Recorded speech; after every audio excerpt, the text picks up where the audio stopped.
Le fil de l'aube. Au pied de la grande cime, là où les nuages semblent s'endormir, vivait Lyra. Elle était tisserande, mais son cœur était lourd. Chaque jour, elle regardait les sommets lointains en soupirant. Elle rêvait de capturer la lumière pure du sommet pour ses étoffes. Mais le chemin lui semblait trop long, trop haut, et ses mains lui paraissaient trop fragiles. Elle restait là, immobile, prisonnière de ses propres doutes. Dans son atelier, Lyra essayait de travailler, mais ses fils étaient ternes. Le gris de la peur et le brun de l'hésitation s'emmêlaient sur son métier à tisser. Elle jeta sa navette au sol, les larmes aux yeux.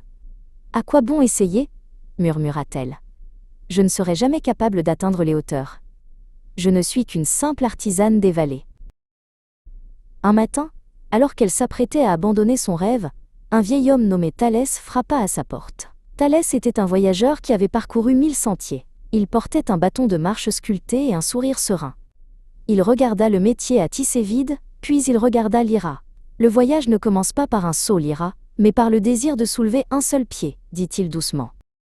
Thalès s'agenouilla près d'un muret de pierres sèches dans le jardin. Il désigna une minuscule fleur violette qui poussait entre deux rochers massifs.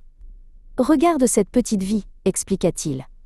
Elle n'a pas attendu que la montagne s'efface pour fleurir. Elle a utilisé la force de la pierre pour s'élever. Ta volonté est cette fleur, Lyra. Elle est plus forte que le granit de tes peurs. Inspirée par les paroles du vieil homme, Lyra prépara un petit sac de voyage.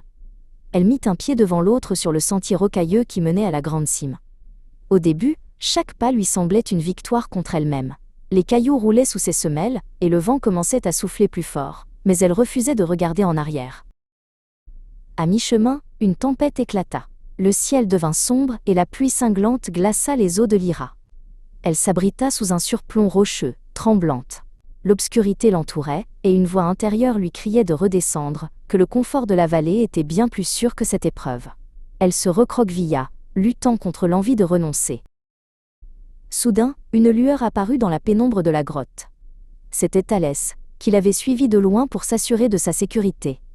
Il alluma une petite lanterne à huile. La flamme vacillait mais tenait bon contre les courants d'air. « La tempête ne dure jamais, Lyra, » dit-il en s'asseyant près d'elle. « Elle est là pour tester la solidité de tes racines, pas pour te briser. » Thalès sortit de son sac une tasse en bois et la tendit à Lyra. Il y versa un thé chaud qui sentait les herbes sauvages. « La motivation n'est pas un feu constant, » expliqua-t-il. « C'est une braise que l'on doit nourrir chaque jour.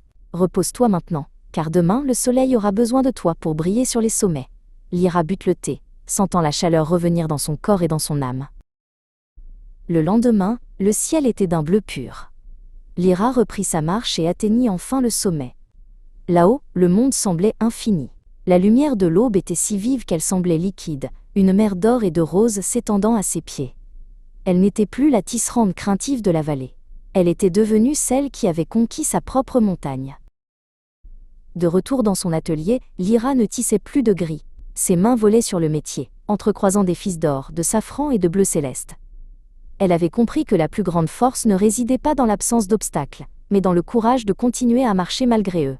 Désormais, chaque tissu qu'elle créait racontait l'histoire d'un pas après l'autre.